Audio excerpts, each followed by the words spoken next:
Hello, my friends. I'm Dr. Steve Nugent.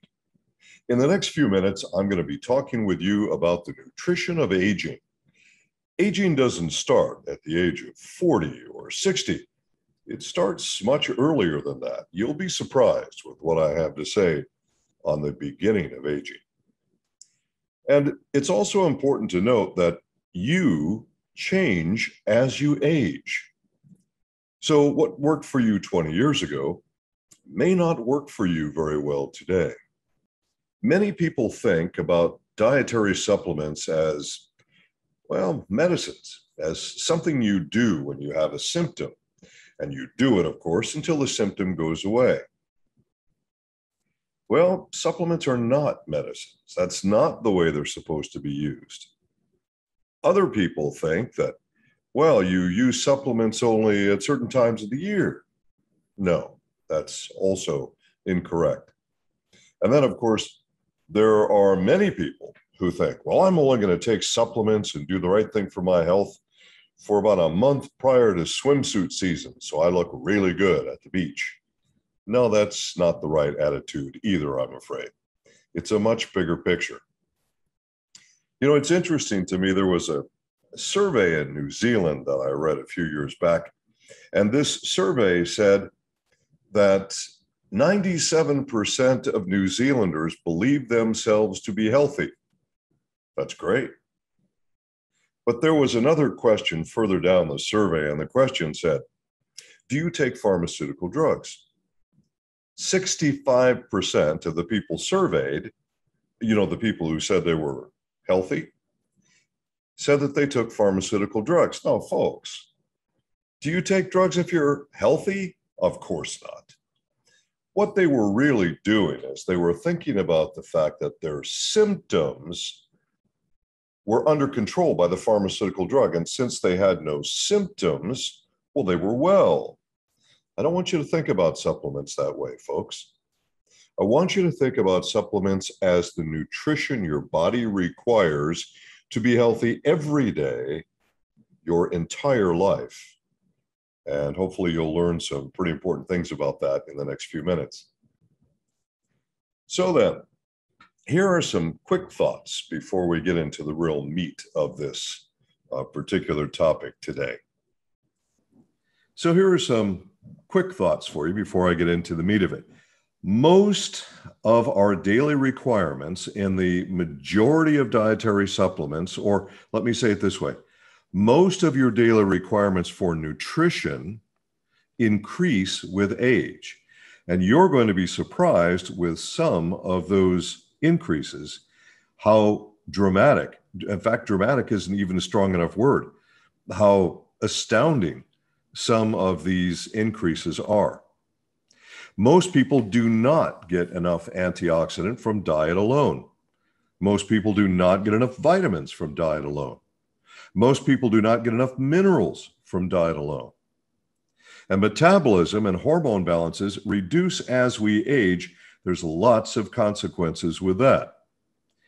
And in our stressful world, we have an increasing need for nutrients above and beyond what we used to think about during the 20th century. Things have changed. Now, here's something that's going to surprise you. You probably never thought about this, but when do you start aging? Well, you actually start aging at the moment of conception. That's right. You are growing older with each moment while you're in your mother's womb. You are already aging. Now, the peak of that aging is reached around the age of 28. It can vary a little bit from one person to another. It could be 29, could be 30, but the average is 28 years of age. By the age of 40, it starts to become noticeable to most that they are starting to get older.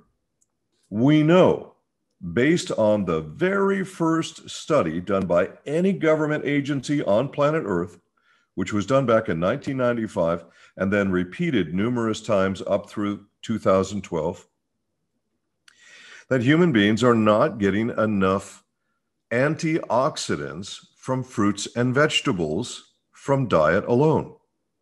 And in fact, the 2012 recommendation was 13 servings of fresh fruits and vegetables per day.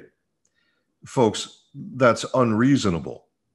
Even if you're a vegan, you're probably not going to eat that many fruits and vegetables a day. So it was at that time that the U.S. Department of Agriculture, the first agency in the world to do a study of this type, they just quit doing the studies because every time they did it, the levels required to meet our oxidative stress levels, which were also increasing every year and have continued to increase every year since 1995, there was just no point doing the test anymore because nobody was going to meet these standards. There was an article published in the Journal of the American Medical Association, one of the top journals in the United States, and I would argue the world. And in this, there were scientists, medical doctors, who drew the blood of individuals to test them for vitamins. And they found that the majority of people were not getting sufficient vitamin from diet alone. And they said that all adults should be taking vitamin supplements every day, all their lives. Well, in the United States, there have been many surveys done, and I use the US simply because there are better statistics available and more reliable statistics available in the US than really in any other country in the world. But human beings are human beings. So I'll give you a couple of US stats. Approximately 75% of Americans take dietary supplements. Now that's on top of their diet. The United States has been referred to many times as the breadbasket of the world, where food is so abundant that, well, there's just no reason to be short of food. So we've got the modern diet, abundant food, 75% of the population are taking supplements. But guess what? 90% of Americans are deficient in at least one nutrient, and more than 70% are deficient in a variety of nutrients. Well, that says something about the modern diet, doesn't it? Well, without essential minerals and vitamins to make your body do what it needs to do, you cannot maintain good health. It's not possible. So that means everybody should, as the doctors in that study said, everybody should be taking a daily vitamin mineral supplement. There's no question. In our inventory, that would mean Catalyst or Nutriveris. Now, there are certain vitamins and minerals which are catalytic to other nutrients that work either catalytically or synergistically, and that includes, by the way, glycans, or what are commercially known as glyconutrients. So don't expect your Ambrotose to function correctly if you're missing key vitamins or minerals. What about brain function, energy, your glandular function or endocrine function, production of enzymes, antioxidant protection, digestion, mood, memory, protein metabolism, blood sugar balance, liver health, kidney health, etc. These are all things that require basic vitamin mineral support. Wow. And it should be every day for the rest of your life. As we age, we find that our metabolism slows down, and the rate at which we break down food decreases by about 10% each decade after the age of 20. That means if you're not digesting your food correctly, this is going to result in a wide variety of problems, but just top three: less energy, less stamina, and more body fat. Well, let's talk about the endocrine system or glandular system. And first, we'll talk about women, but we're going to talk about men and women here. Men and women alike can be affected by imbalances in insulin, steroids, growth hormones, and adrenaline. Women may experience imbalances in estrogen and progesterone levels because they are estrogen primary. And men, of course, may experience imbalances in testosterone level because men are testosterone primary. So what does endocrine support do? What do those hormones produced by your endocrine glands do? Well, first of all, they support your metabolism. That results in energy, that supports your cognitive thought process, that helps you keep your body trim and not put on too much excess body fat, and the list goes on. Growth and development. sexual function and reproduction, so fertility, heart rate, blood pressure, appetite, sleeping, and waking cycles are all part of the jobs that the endocrine system has to address. Now, as I mentioned before, our peak of youthful health is around the age of 28. By the age of 30, a woman begins to experience metabolism slowdown. Women begin to see decreases in fertility starting around the age of 30. Hormone production begins to decline. By the age of 40, libido is declining in women significantly. Mood swings happen. Muscle loss is beginning. I'm going to come back to muscle loss because this is really, really important, and people don't give it enough time and attention. And of course, hormones have declined nearly to the deficiency level by the age of 40 in women. But once you've passed the age of 50, now menopause, low energy and fatigue, more weight gain, memory loss, and insomnia. Hormones are now at deficient levels when you've passed the age of 50. And yes, there will be some variations. Somebody will be 55 and somebody will be 51, but past the age of 50.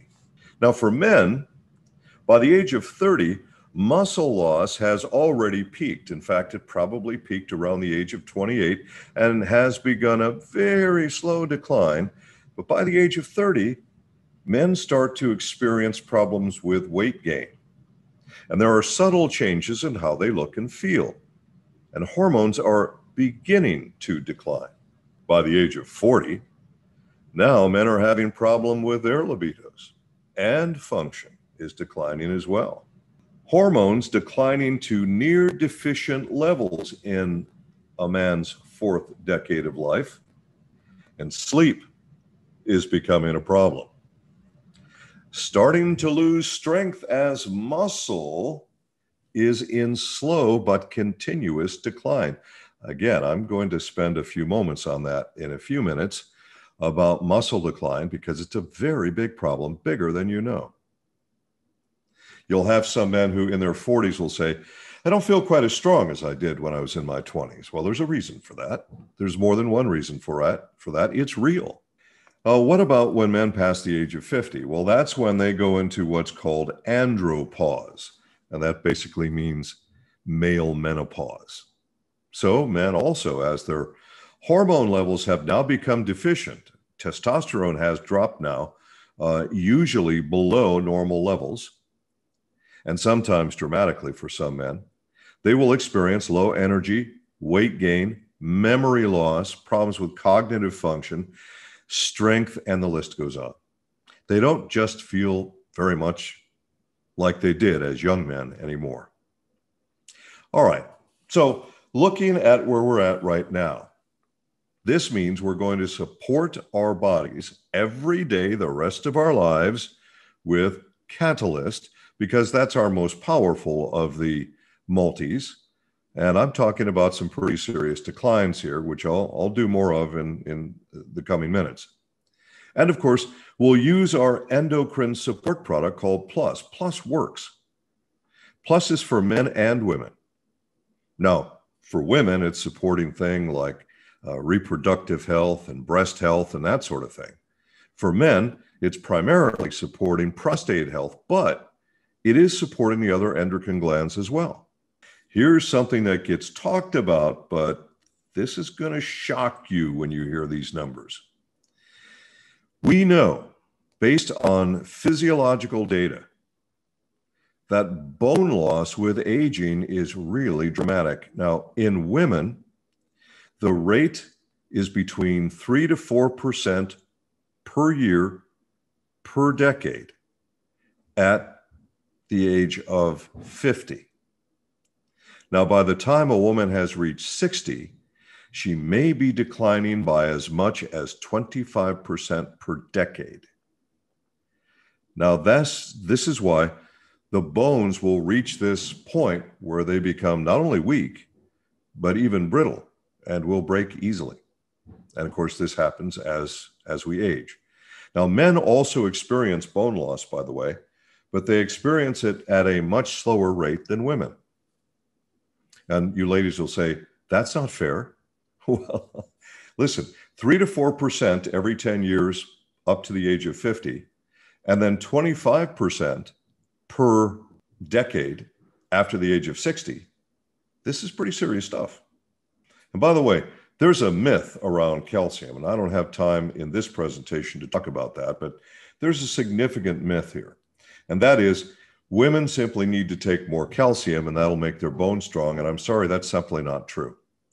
It is true that strong bones need calcium. Absolutely no question.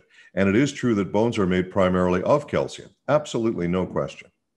However, in order for you to utilize calcium, to actually break it down so it becomes bioavailable and it becomes useful to your bones, and so that it can actually stay in your bones, calcium is not the answer. The answer are other cofactors such as magnesium and vitamin D. In fact, the latest studies are showing that most people in the modern diet are actually eating more calcium than they need every day, even before we talk about a dietary supplement.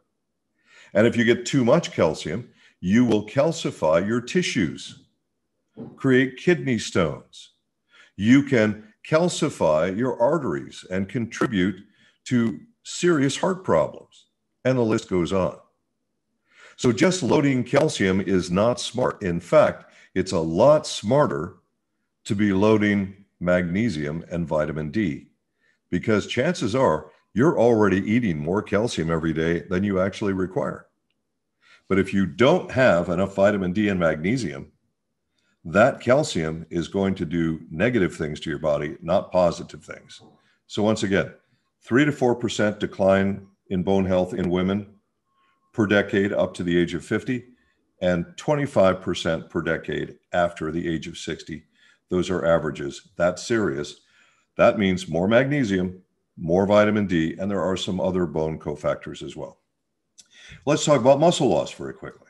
Well, this is, as I say, much more serious than you know. Muscle loss is normal and natural, and it occurs at about 3 to 8% per decade after the age of 30. And this rate of decline is even higher after the age of 60.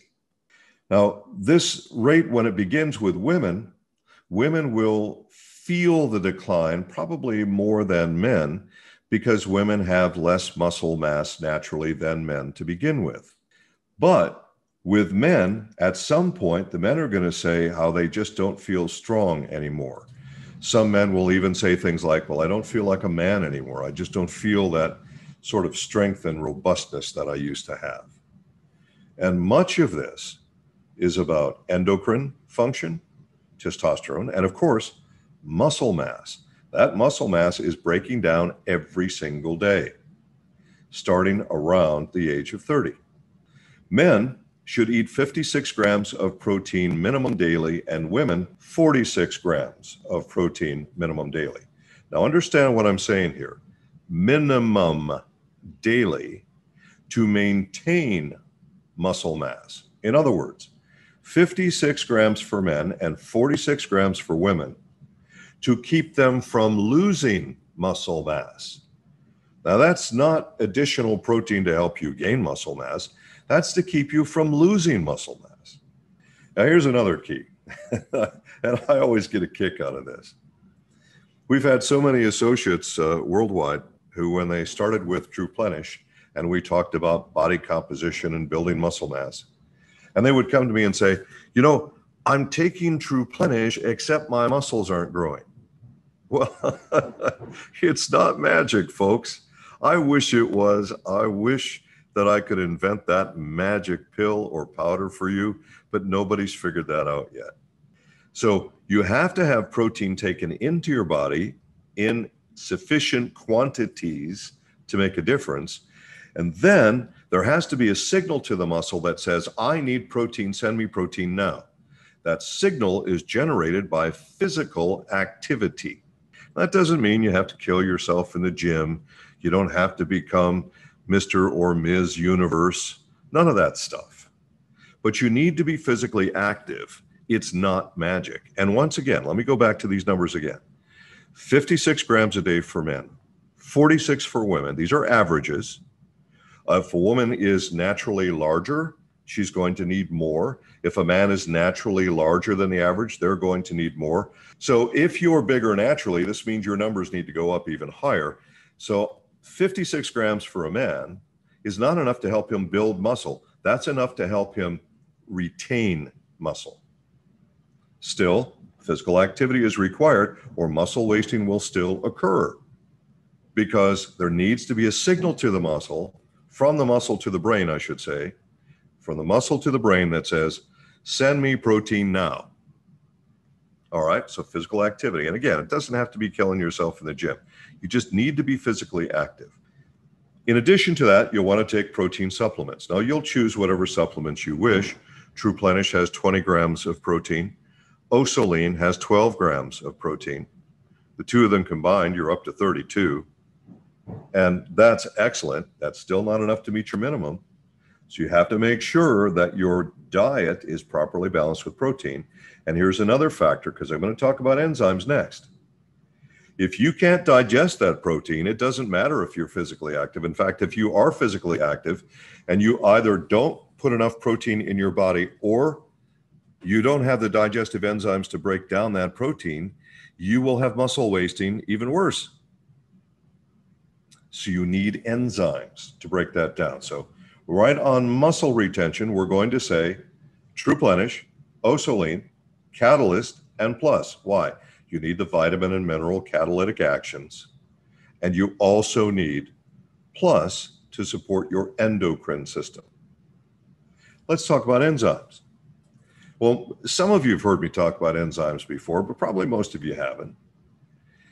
A couple of famous doctors, Dr. Edward Howell, in fact, he's the father of enzyme research in the United States, and Dr. Wolf, he's in Germany, and they've both done extensive enzyme research. They have shown in numerous scientific studies that enzyme output gradually decreases with age and may be reduced by more than 60% by the time you reach the age of 55. There's two kinds of enzymes. One's for digestion, and one is called systemic enzymes. I'll come back to that in a moment. Now, if you are artificially stimulating your metabolism, and you're doing so with things like caffeine or very high protein diets, that sort of thing, what you may find is that your enzyme reserve gets depleted more rapidly. And this can not only cause you to put on more weight later on in the form of fat rather than muscle, but it can cause you to age prematurely, and it can potentially reduce the strength of your immune system as well.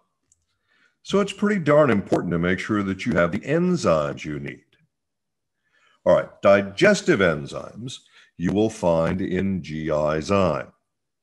And these are digestive enzymes that are pH regulated, very important and very unique with Mannatech. And it covers virtually every food group, including lactose, dairy, covers them all. So that's what you need for digesting that protein. Now, systemic enzymes also decrease as you age. A systemic enzyme is not used to digest your food. These are enzymes necessary for activity in your bloodstream. And they can do all kinds of really important things for you, including helping you with things like joint health and mobility. Well, our source for systemic enzymes is Bounce Back. You have to take Bounce Back as directed, or you're not going to get results. So make sure you take it as directed. All right, let's talk a little bit about oxidative stress. Well, the best way to think about oxidative stress is rust. R-U-S-T, rust. Oxidative stress on metal is called rust. Now, you're not made of metal and you don't exactly rust, but it's a pretty similar activity.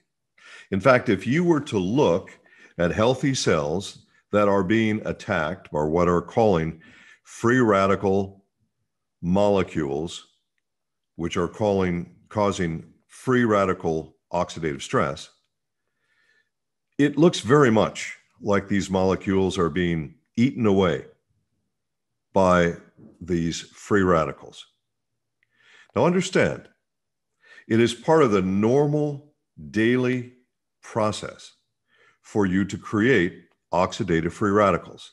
In fact, breathing creates oxidative free radicals. However, if your diet is providing you everything you need, and I've already established it's unlikely that it is, but let's say in the old days, the days of our ancestors, where their diets were giving them what they needed for the stresses that they were experiencing, which is not the case today for most of us, then breathing didn't cause a problem because they got enough of the antioxidants that they needed from vegetables and fruit. Well, things are different now. We're in the 21st century. Things have changed a lot.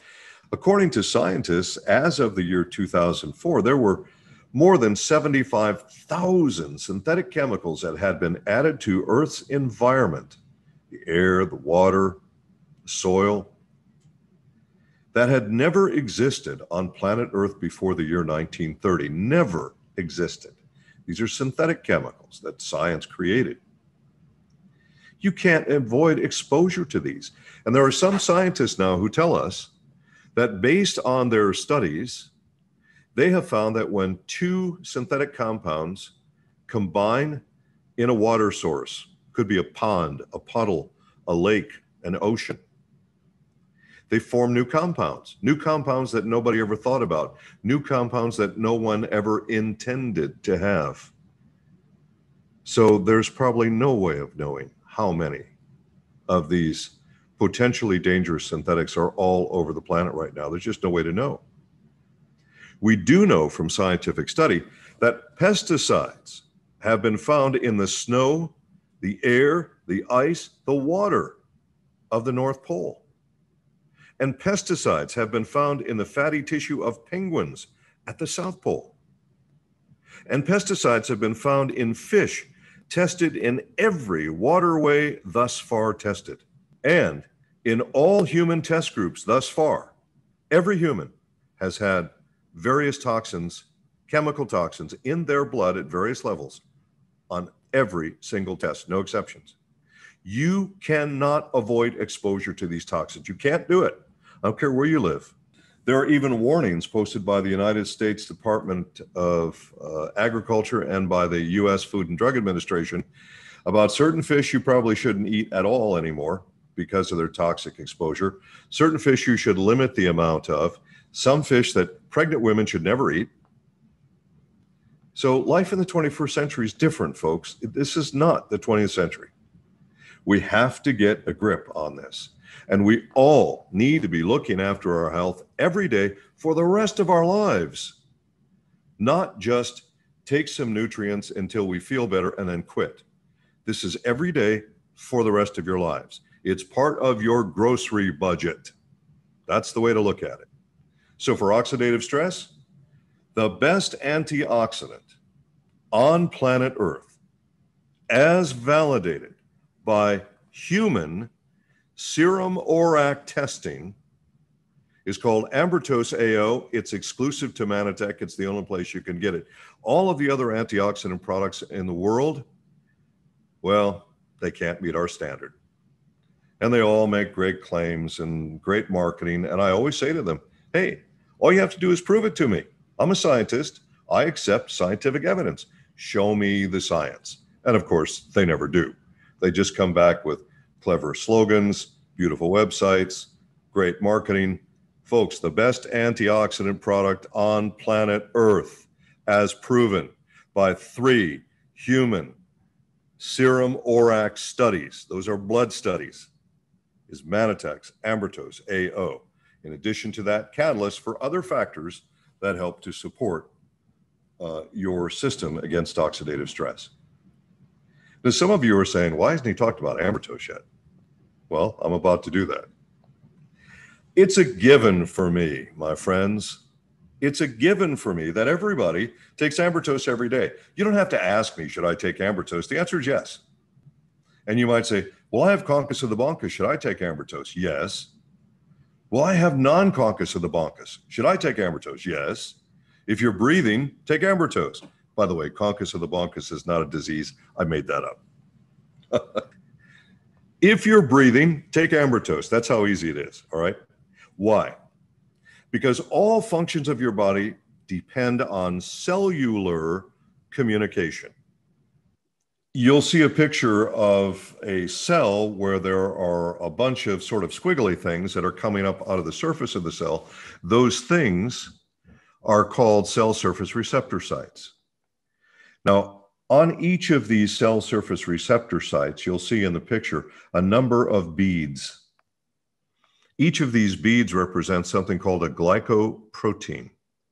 A glycoprotein is a particular glycan, or what are commercially called glyconutrients, a specific glycan, which has deliberately bonded to a specific protein amino acid. Then that combination, now called a glycoprotein, has to bond to a specific predetermined site. There are no accidents here. And the reason this is done is because your body can't function without cellular communication. That is foundational. We also know that the modern diet is not providing the 8 necessary glycans for cellular communication for everyone all the time.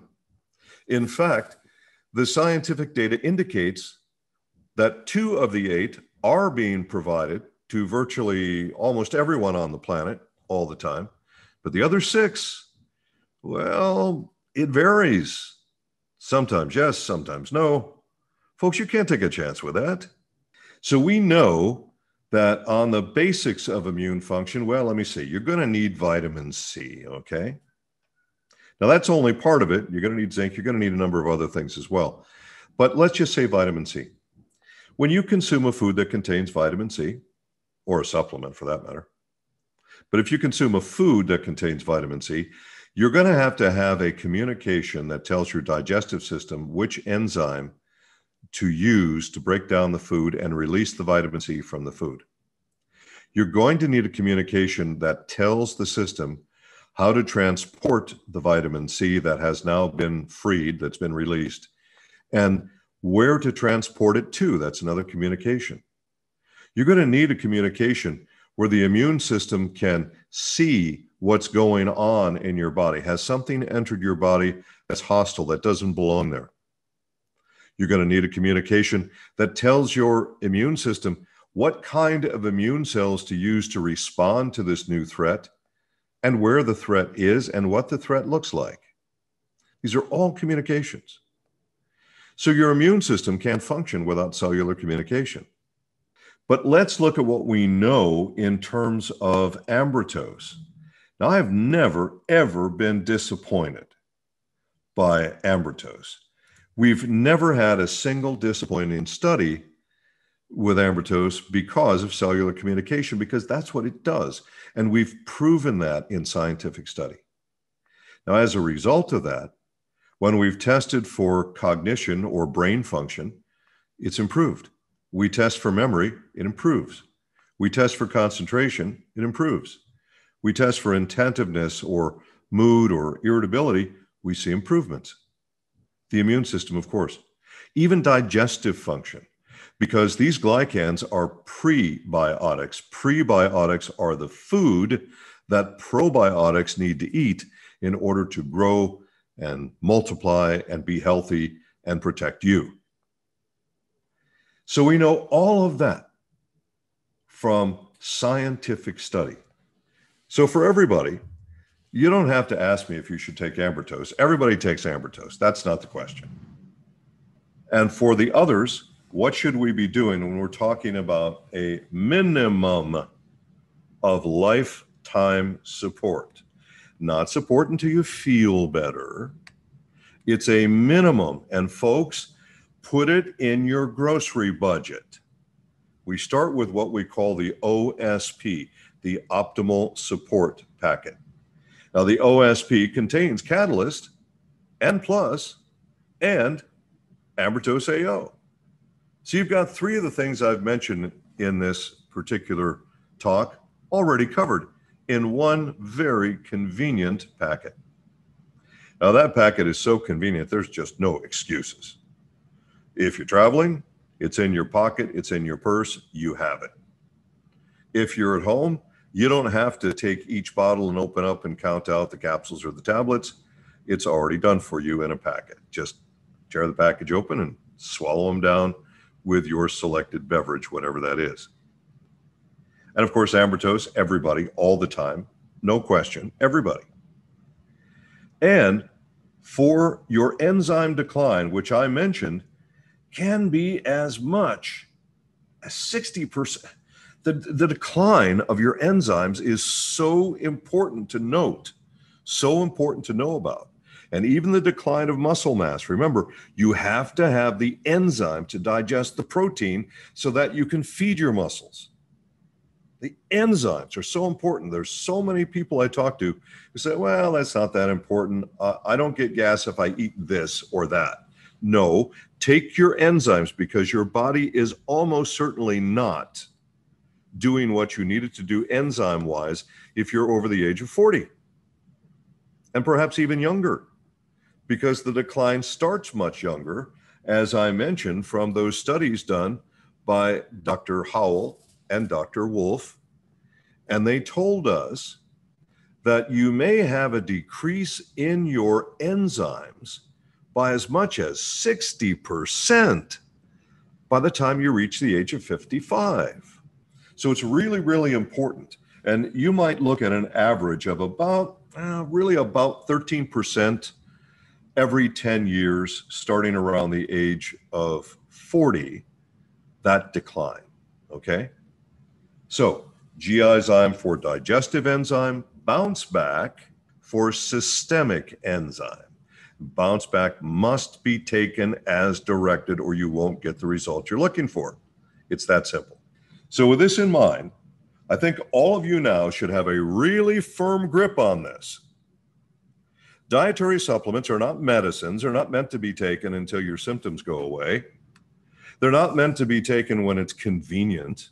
And they need to be taken to support your health as you age, because you and your health are the most important thing you have.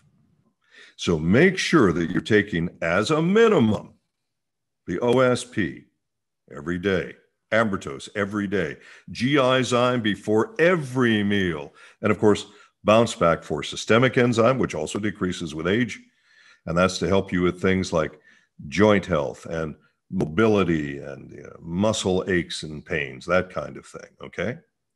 But the point to reinforce here is, as you age, you change. As you change, your nutritional needs change. Keep up with the changes. But make sure that you're taking the right nutrition to support your body for the optimal state of wellness. These are the products, and I appreciate the time that you've taken to watch this presentation.